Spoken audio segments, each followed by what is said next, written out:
I left $1,000 on a table at the Genesis restaurant on March 17, 2024, at 9:47 p.m., and didn't realize it until 3 days later. By then, I'd been through the worst 72 hours of my life.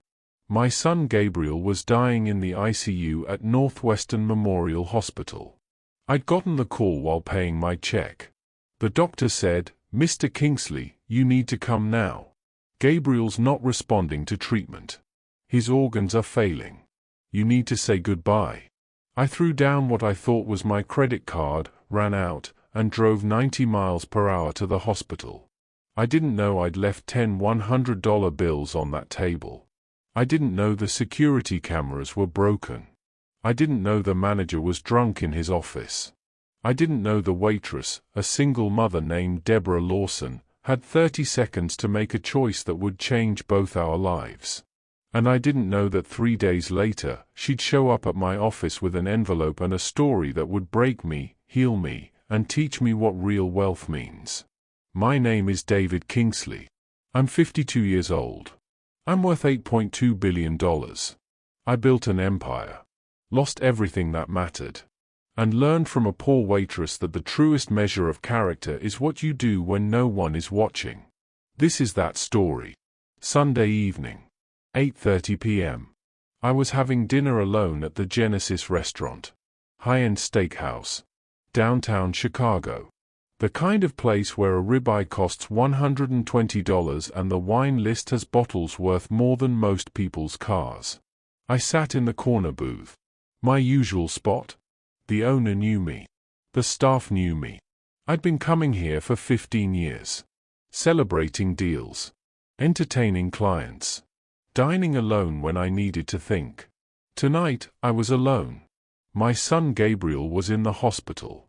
Northwestern Memorial. ICU. He'd been there for 2 weeks. Liver failure. Age 27. Too young. Too sick. Too fragile. Gabriel had struggled with addiction since he was 19. Alcohol. Pills. Cocaine. Rehab 4 times. Relapsed every time. 2 weeks ago, his liver gave out. Cirrhosis. At 27. The doctors said he needed a transplant. But his history of addiction made him low priority on the donor list. We were waiting. Hoping. Praying. I'd spent the last 2 weeks at the hospital. Sleeping in a chair. Holding his hand.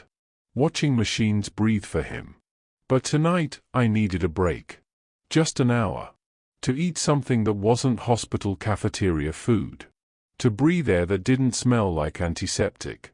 To feel normal for 60 minutes. So I came to the Genesis. Ordered my usual. Ribeye. Medium rare. Asparagus. Bourbon. Ate mechanically. Tasted nothing. My phone was on the table. Checking it every 2 minutes. Waiting for the call I prayed wouldn't come. At 9:43 p.m., it rang. Dr. Patel. Gabriel's lead physician. I answered immediately. Dr. Patel. Mr. Kingsley, you need to come to the hospital. Now. My blood went cold. What's happening? Gabriel's vitals are dropping. He's not responding to treatment. His kidneys are failing. His blood pressure is critical. You need to come say goodbye. Goodbye. The word hit me like a bullet. I'm on my way. I stood up. My heart was racing. Hands shaking. I looked at the table. My plate. Half eaten. The check sitting there. $347. I reached for my wallet. Fumbling. I had credit cards. But Gabriel was dying. I didn't have time. I grabbed what I thought was my credit card holder. Threw it on the table. Ran. I didn't know that what I'd thrown down was a money clip. Containing 10 $100 bills. $1,000 cash. I didn't know I'd left it there. Didn't know that in my panic, I'd abandoned enough money to change someone's life. I just knew my son was dying. And I had to get there. I drove like a maniac. Red lights. Speed limits. None of it mattered. I got to Northwestern in 12 minutes. Should have taken 25. I ran through the emergency entrance. Up to the ICU. 4th floor. Gabriel's room. Dr. Patel was waiting outside. Where is he? Can I see him? He's stabilized. For now. But Mr. Kingsley, you need to prepare yourself. His organs are failing. We're doing everything we can, but what? But it might not be enough. I walked into the room. Gabriel was unconscious. Tubes everywhere. Machines beeping. Monitors flashing. He looked so small. So fragile. My son. My only child. I sat next to him. Took his hand. Gabriel. It's Dad. I'm here. I'm right here. No response. Just the sound of the ventilator. Breathing for him. I stayed there all night. Watching him. Praying. Begging God for one more chance. One more day. One more conversation. I didn't think about the restaurant. Didn't think about my money clip. Didn't think about anything except Gabriel. The next 3 days were a blur. March 18th, 19th, 20th. I never left the hospital. Slept in the chair. Ate vending machine food. Showered in the family bathroom. Gabriel's condition was critical. Stable, but critical. He could crash at any moment. On March 20th, Wednesday, at 2:30 p.m., my assistant Jennifer called. David, I hate to bother you, but there's a woman here at the office. She says she needs to see you. It's urgent. I can't see anyone right now. She says it's about money you left at a restaurant. She says she's a waitress from the Genesis. I froze. The Genesis. Sunday night. I tried to remember. Had I paid? Did I leave a tip? What does she want? She won't say. She just keeps saying she needs to see you. She's been waiting for 3 hours. I looked at Gabriel. Still unconscious. Still on machines. I couldn't leave. Tell her I can't, David, she's crying. She says it's important. Life and death important. Life and death. Those words. I'd been living with them for 3 days. Give me 2 hours. Tell her I'll meet her at 4:30. I'll tell her. I hung up. Looked at Gabriel. I'll be back, son. I promise. Just hold on. I drove to my office. Downtown. The Kingsley Building. 60 floors. My company headquarters. I took the elevator to the 60th floor. My office. Floor-to-ceiling windows. Lake Michigan view. Worth tens of millions. None of it mattered. Jennifer met me at the door. She's in the conference room. David, she looks rough. Like she hasn't slept in days. Thank you, Jennifer. I walked to the conference room. Opened the door. And saw her. She was sitting at the conference table. A woman. Maybe 38. Thin. Too thin. Wearing jeans and a faded sweater. Her hair was pulled back. No makeup. Dark circles under her eyes. She was clutching an envelope. And she looked terrified. I walked in. Closed the door. Sat down across from her. I'm David Kingsley. You wanted to see me? She looked at me. Her eyes were red. Like she'd been crying for hours. Mr. Kingsley. I'm Deborah. Deborah Lawson. I was your waitress on Sunday. At the Genesis. Sunday. 3 days ago. A lifetime ago. Okay. I have something for you. She slid the envelope across the table. I opened it. Inside were 10 $100 bills. $1,000. My money clip was gone. But the money was there. All of it. I looked at her. Confused. I don't understand. What is this? You left it on the table Sunday night. When you ran out. You threw down your money clip and left. I found it after you'd gone.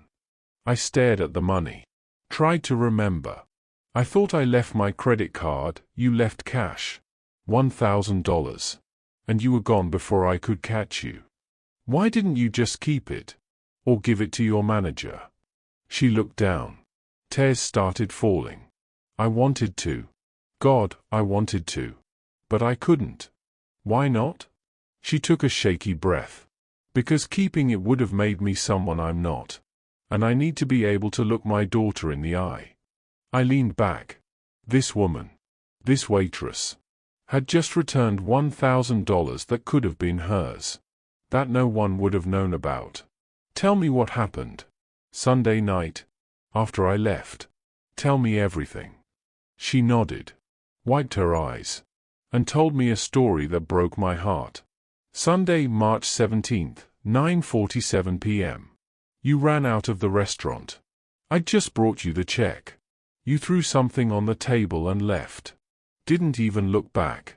I walked over to clear your dishes. Saw the money clip. Opened it.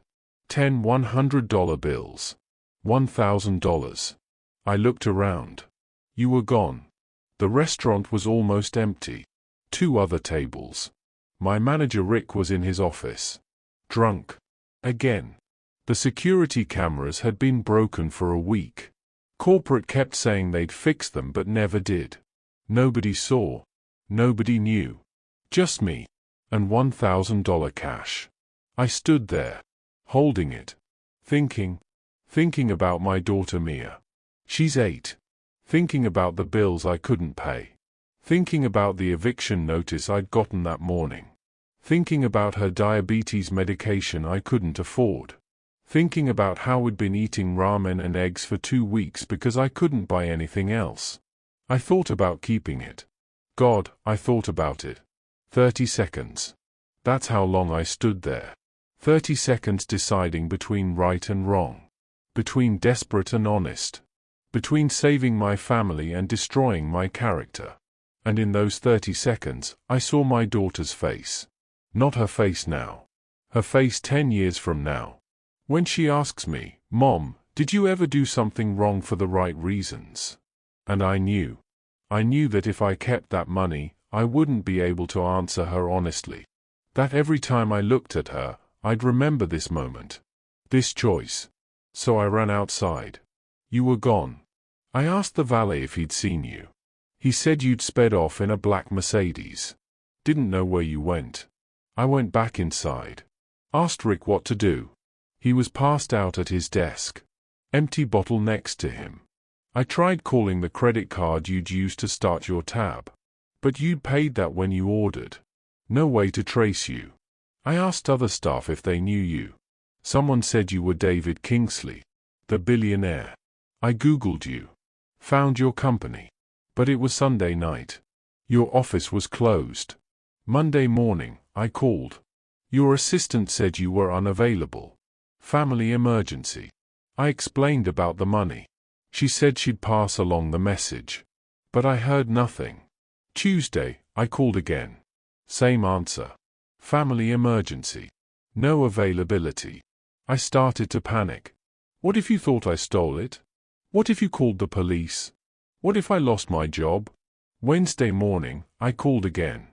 Your assistant finally said I could come in at 4:30 p.m. So I came. I've been sitting here for 3 hours. Holding this envelope. Terrified. Because Mr. Kingsley, I need you to know something. She looked at me. Tears streaming. I needed that money. I didn't want it. I needed it. My daughter has type 1 diabetes. Her insulin costs $890 a month. I make $32,000 a year as a waitress. After rent and bills, I have maybe $200 left each month. I've been rationing her insulin. Giving her half doses. Because I can't afford full doses. She's been sick. Dizzy. Weak. And I'm killing her. Slowly. Because I'm poor. That $1,000 would have given me a full month of insulin. Maybe 2 if I stretched it. It would have kept my daughter alive. But I couldn't keep it. Because what's the point of keeping my daughter alive if I teach her that stealing is okay? That desperation justifies dishonesty? I'd rather die honest than live as a thief. She pushed the envelope toward me. So here. Take it. It's yours. And please don't report me to the restaurant. I need that job. It's all I have. I sat there. Stunned. Silent. This woman. This poor, desperate, struggling single mother. Had just returned $1,000 she desperately needed. Because of principle. Because of character. Because of her daughter.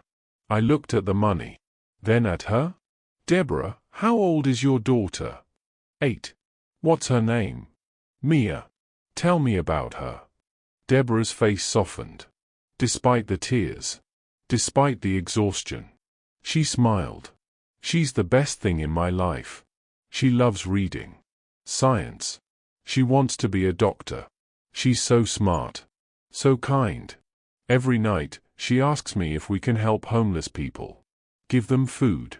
She doesn't understand why we can't. Because she doesn't know we're almost homeless ourselves. Where's her father? Gone. Left when she was 2. I haven't heard from him in 6 years. What happened with the eviction notice? I'm 3 months behind on rent. $4,800. My landlord filed eviction. I have until April 1st, 12 days. And the insulin? I've been calling patient assistance programs. Charity organizations. But there's waiting lists. Applications. Months of delay. Mia doesn't have months. I looked at this woman. This honest, desperate, incredible woman. And I made a decision. Deborah, I'm going to ask you something. And I need you to be honest.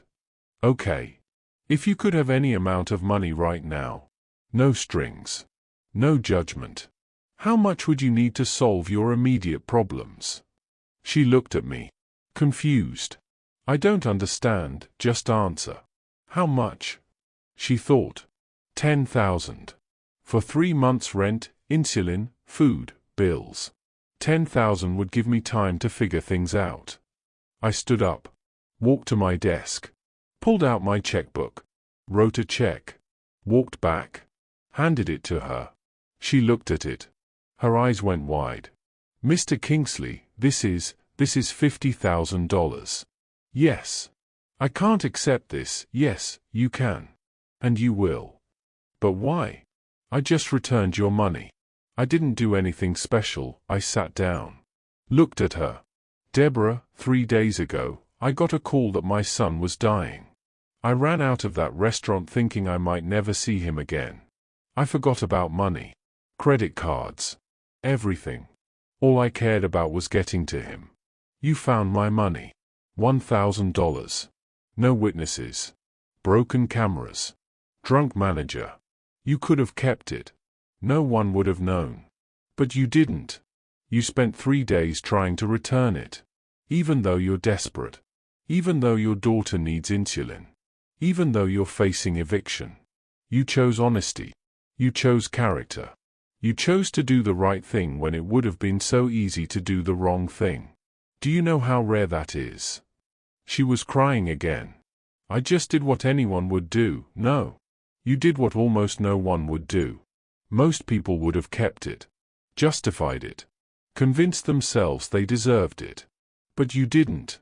And Deborah, that check is not charity. It's a thank you. For reminding me that good people exist. For showing me that character isn't about what you have. It's about who you are. Mr. Kingsley, I don't know what to say. Say you'll take it. Say you'll use it to help Mia. Say you'll give yourself time to breathe. To plan. To not ration your daughter's insulin. She looked at the check. Then at me. Why are you doing this? I took a breath. Because my son is dying. And I've spent 3 days realizing I'd give every dollar I have to save him. That money means nothing if you don't have people to share it with. You have a daughter you'd die for. I respect that. I admire that. This money? It's nothing to me. But it's everything to you. So take it. She held the check. Sobbing. Thank you. Thank you so much. Don't thank me. You earned it. She stood up. Shaking. Is your son going to be okay? I looked away. I don't know. What's wrong with him? Liver failure. He needs a transplant. I'm so sorry. Thank you. She walked to the door. Stopped. Turned back. Mr. Kingsley? Yes. Your son is lucky to have you. I can tell you love him. That matters more than anything. She left. I sat there, alone, holding the $1,000 she'd returned. And I cried. For Gabriel. For Deborah. For the unfairness of a world where good people suffer. And for the reminder that sometimes the poorest people are the richest in the ways that matter most. March 20th to March 25th, 2024. 5 days. 5 days of hell. After Deborah left my office, I went back to the hospital. Gabriel was still critical. Still on machines. Still dying. March 21st, Thursday. 4 a.m. The machine started screaming. Gabriel was crashing. His heart. His lungs. His kidneys. Everything failing. Nurses rushed in. Dr. Patel. Crash cart. Clear. They shocked him. Once. Twice. 3 times. He came back. Barely. Dr. Patel pulled me outside. Mr. Kingsley, we need to talk about end-of-life decisions. He's 27, I know. But his organs are shutting down. If his heart stops again, do you want us to resuscitate? Of course. Mr. Kingsley, resuscitation might not work. And if it does, he'll be on machines indefinitely. We need to discuss DNR. No. No DNR. You keep him alive. Whatever it takes. Understood. I went back to Gabriel's room. Held his hand. Don't you dare die on me. Don't you dare. March 22nd. Friday. Gabriel's kidneys failed completely. They put him on dialysis. His liver was 10% functional.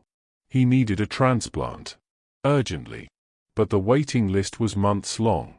And his addiction history made him low priority. Dr. Patel tried everything. Called transplant centers across the country. Pulled strings. Used my name. My money. Nothing. I'm sorry, Mr. Kingsley. Without a donor, Gabriel has days. Maybe a week. Days. My son had days. I sat with him. Talked to him. Even though he couldn't hear me. Gabriel, I'm sorry. I'm sorry I wasn't a better father. I'm sorry I worked too much. I'm sorry I wasn't there when you needed me. Please. Please don't leave me. I need one more chance. One more conversation. Please. March 23rd, Saturday. 11 p.m. My phone rang. Unknown number. I answered. Hello? Mr. Kingsley? This is Deborah Lawson. Deborah. The waitress. I'd given her $50,000 3 days ago. Deborah. Hi. Is everything okay? Yes. I'm sorry to call so late. Your assistant gave me your number. I hope that's okay. It's fine. What's going on? I heard about your son. I've been praying for him. Thank you.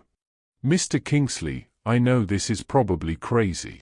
But I was wondering, has anyone offered to be a living donor? For his liver? What?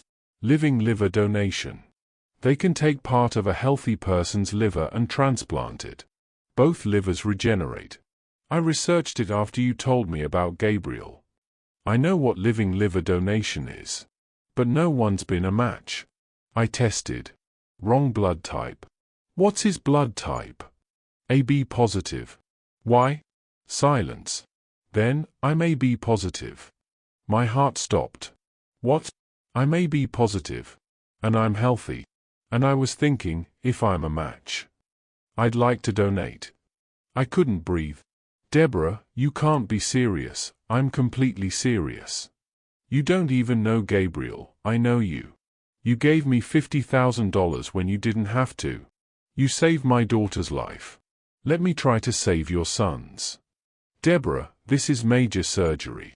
There are risks. You could die, Mr. Kingsley. 3 days ago I was ready to be evicted. To watch my daughter die because I couldn't afford insulin. You saved us. Let me try to save Gabriel. I can't ask you to do this, you're not asking. I'm offering. Why would you do this? Because you did something for me when you didn't have to. Because good people should help each other. Because I have a daughter who's alive because of you. And because if I can help your son live, That's the least I can do. I was crying. Deborah, I don't know what to say. Say you'll let me get tested. See if I'm a match. If I'm not, that's fine.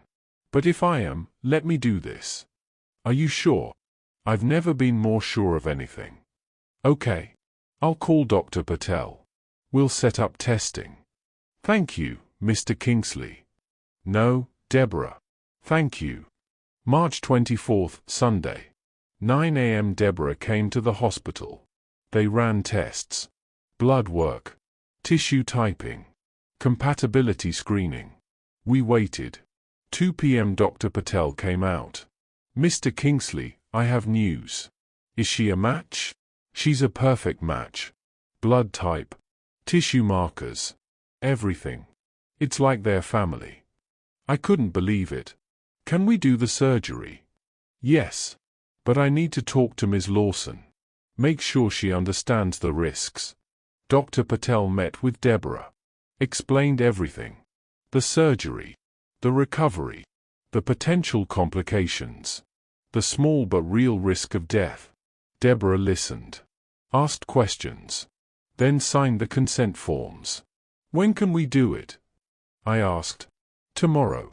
March 25th, 6 a.m. We'll prep both patients tonight. Tomorrow.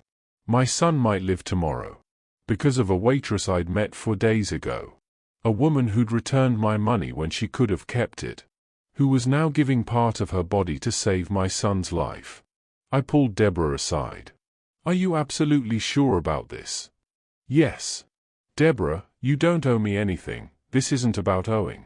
This is about doing what's right. Just like returning your money was right. Some things you do because they are right. Not because you have to. I hugged her. Thank you. Thank you for saving my son. He's not saved yet. But we're going to try. March 25th, 2024. Monday. 5:30 a.m. I arrived at the hospital. Gabriel was being prepped. Deborah was being prepped. Both in surgical gowns. Both scared. I went to Gabriel's room first. He was semi-conscious. First time in days. Dad? His voice was weak. Raspy. I'm here, Gabriel. They said, someone's donating part of their liver. Yes. Who? A woman named Deborah. She's an angel. Why would she do that? Because she's a good person. The best person I've ever met. I don't want her to die because of me. She won't. She's strong. And she wants to do this. Dad, I'm sorry. For everything. For the drinking. The drugs. For being such a disappointment. Stop. You're not a disappointment. You're my son. And I love you. And you're going to live. And when you wake up, we're going to start over. Okay? Okay. I love you, Gabriel. I love you too, Dad. They wheeled him away. I went to Deborah's room. She was lying in the hospital bed. Her daughter Mia was there, holding her hand. Mommy, are you scared? A little, baby. But it's okay. I'm doing something important. You're saving someone's life. I'm trying to. Mia looked at me. Are you the man with the sick son? Yes. I'm David. I'm Mia. My mom says you're a good person. Your mom is the good person, Mia. She's very brave. I know. She's the bravest person in the world. Deborah smiled. Mia, can you give me and Mr. Kingsley a minute? Okay, Mommy. I love you. I love you too, baby. Mia left. Deborah looked at me. If something happens to me, nothing's going to happen. If something happens, promise me you'll take care of Mia. The $50,000 is in a trust for her. But promise me you'll make sure she's okay. Deborah, you're going to be fine, promise me. I took her hand. I promise. But you're going to be fine. And you're going to watch Mia grow up. And you're going to see her become a doctor like she wants. Okay? She smiled. Okay. Thank you, Deborah. For everything. Thank you for giving me the chance to do something that matters. They wheeled her away. I sat in the waiting room. Mia next to me. Coloring. We waited. 6 a.m. surgery started. 8 a.m. Still in surgery. 10 a.m. Still in surgery. 12 p.m. Still in surgery. At 1:47 p.m., Dr. Patel came out. Still in scrubs. Surgical mask pulled down. I stood up. How are they? Both surgeries were successful. We removed 60% of Ms. Lawson's liver. Transplanted it into Gabriel. His body is accepting it. Deborah is stable. Gabriel is stable. They're both alive. I collapsed into a chair, crying. Mia looked up. Is my mom okay? Yes, sweetie. Your mom is a hero. I know. They let me see Gabriel first. He was in recovery. Unconscious. But alive? His color was better. His monitors were stable. Dr. Patel stood next to me. He's going to make it, David. His new liver is functioning. He's going to live. And Deborah? She'll recover. Her liver will regenerate. She'll be back to normal in a few months. Can I see her? Room for 12. I went to Deborah's room. She was awake. Groggy. Mia was sitting next to her. Mr. Kingsley? He's alive, Deborah. Gabriel's alive. Because of you. She smiled. Weakly. Good. That's good. How do you feel? Like someone took part of my liver. She laughed. Then winced. Don't make me laugh. It hurts. I'm sorry. Don't be. This is the best pain I've ever felt. Because it means something. I sat down. Deborah, I don't know how to thank you. You already did. $50,000. That was more than enough. That's not enough. That will never be enough. You gave me my son back. You gave me my daughter's life. We're even. We're not even close to even. She looked at Mia.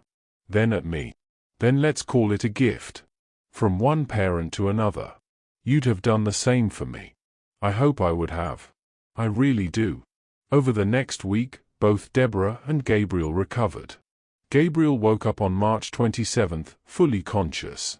Weak, but alive. Dad? I'm here, son. Did it work? Yes. You have a new liver. You're going to live. He started crying. The woman who donated, can I meet her? When you're stronger. Yes. Deborah was discharged on March 30th. Gabriel stayed in the hospital for recovery. On April 5th, Gabriel was strong enough for visitors.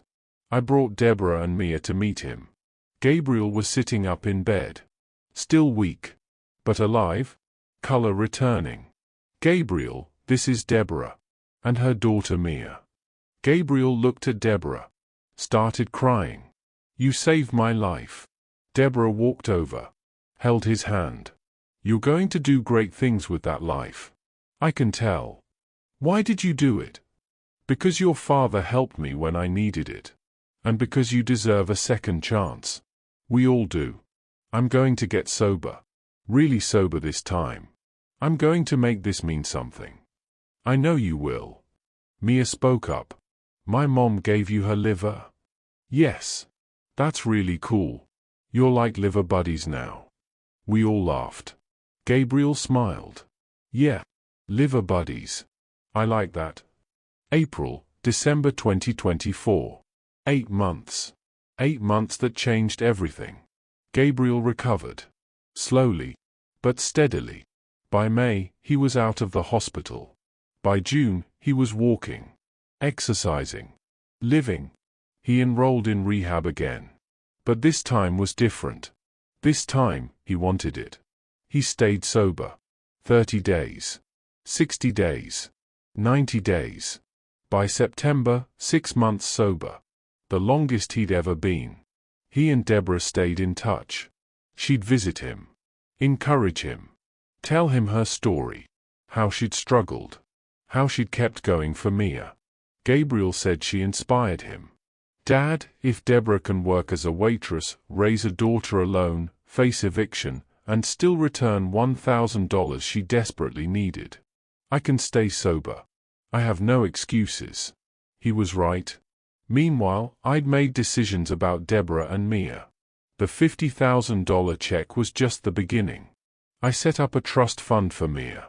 $500,000. For her education. Medical expenses. Future. I paid off Deborah's debts. Rent. Medical bills. Everything. I offered her a job at Kingsley Industries. Doing what? She asked. Whatever you want. You're smart. Hardworking. Honest. I'll train you. Pay you well. Give you benefits. Mr. Kingsley, I don't have a college degree, neither did I when I started. What you have is character. That's rarer than any degree. She accepted. Started in July as an administrative assistant. By September, she was managing a team. By November, she was a project coordinator. Making $75,000 a year. Triple her waitress salary. Her life changed. New apartment. Mia in a better school. Full doses of insulin. Stability. Security. Hope. And Gabriel?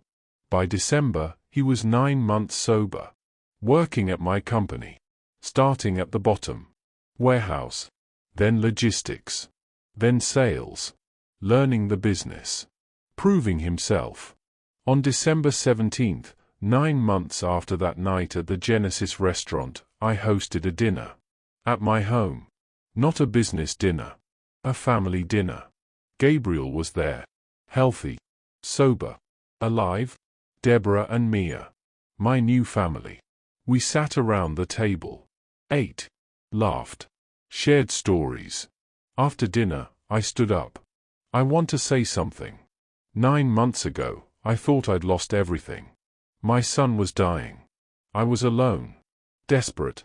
And in my panic, I left $1,000 on a table at a restaurant. Deborah found it. She could have kept it. No one would have known. But she didn't. She returned it. Even though she was facing eviction. Even though her daughter needed insulin. Even though keeping it would have solved her problems. She chose honesty. That choice saved my son's life.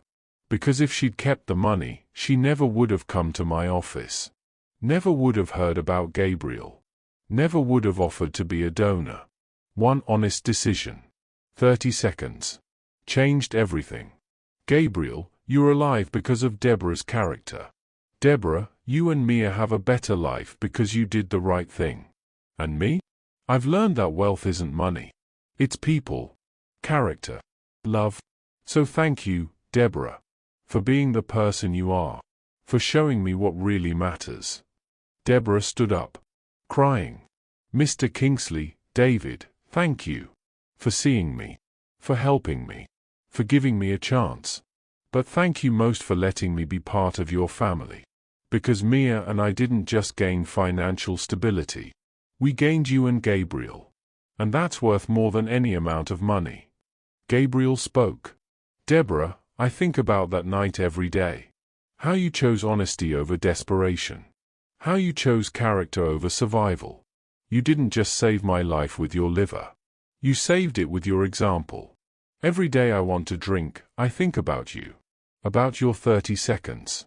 About choosing right over easy. You're the reason I'm sober. Thank you. Mia, now 8 years old, raised her juice glass. I think we should all be liver buddies. We laughed. Raised our glasses. To liver buddies, I said. To family, Deborah added. To second chances, Gabriel finished. We clinked glasses. And I realized, I'd started this year with $8.2 billion and a dying son.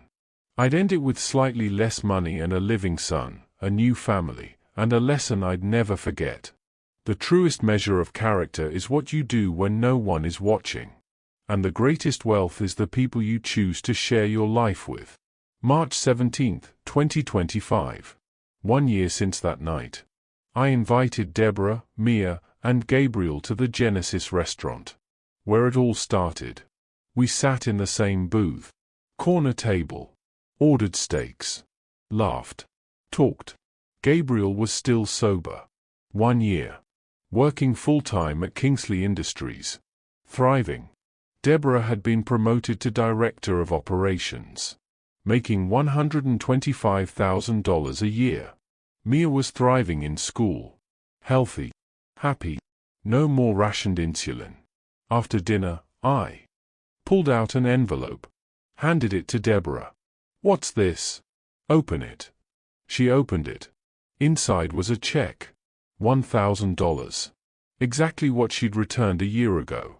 She looked confused. "I don't understand." "That's the $1,000 I left on this table a year ago. The money you returned. I want you to keep it now. Not because you need it, but as a reminder." "A reminder of what?" "That doing the right thing always pays back. Maybe not immediately. Maybe not in the way you expect. But it always comes back. You returned $1,000. You got $50,000. Then a job. Then a future. You gave part of your liver. You got a family. You had 30 seconds to decide. You chose honesty. And it changed 4 lives. Mine. Gabriel's. Yours. Mia's. So keep this $1,000. Frame it. Save it. Give it away. Whatever you want. But remember, character matters. Honesty matters. Doing right when no one is watching matters." She held the check, crying. "Thank you, David, for everything. Thank you, Deborah, for reminding me what wealth really means." Gabriel raised his glass. To the waitress who returned a billionaire's money. Deborah raised hers. To the billionaire who valued honesty over wealth. I raised mine. To the power of doing the right thing. Mia raised her juice. To liver buddies. We laughed. Clinked glasses. And I looked around the table. At my son. Alive. Sober. Thriving. At Deborah. Strong. Successful. Happy. At Mia. Healthy. Joyful. Full of life. 1 year ago, I'd left $1,000 on a table and forgotten about it. Today, that $1,000 had returned to me as something far more valuable, a family. A purpose. A reminder that money is nothing without character. And that the poorest choices can lead to the richest lives.